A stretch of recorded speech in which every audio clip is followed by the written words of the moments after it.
Kennel cough is a widely contagious upper respiratory infection that affects dogs. It is characterized by repetitive hacking that can later translate to the coughing up of a clear mucus if left untreated. Energy and appetite are usually not decreased in response to the infection, which often results in delayed diagnosis and treatment.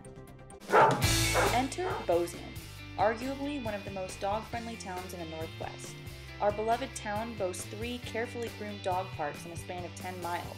Storefronts provide dog bowls, drive-thrus hand out biscuits.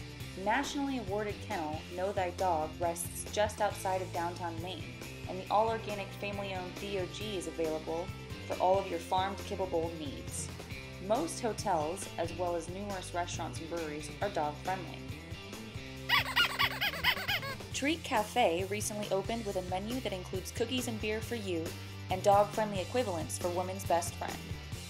You get the point. Bozeman residents adore their doggos.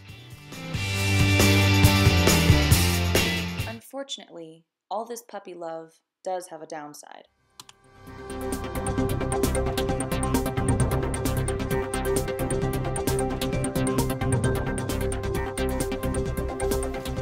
Arya, we heard from our sources that your roommate Lancelot Sweets got kennel cough twice in 1 year, resulting in 30 whole days of quarantine. How do you feel about this? What do you have to say for yourself?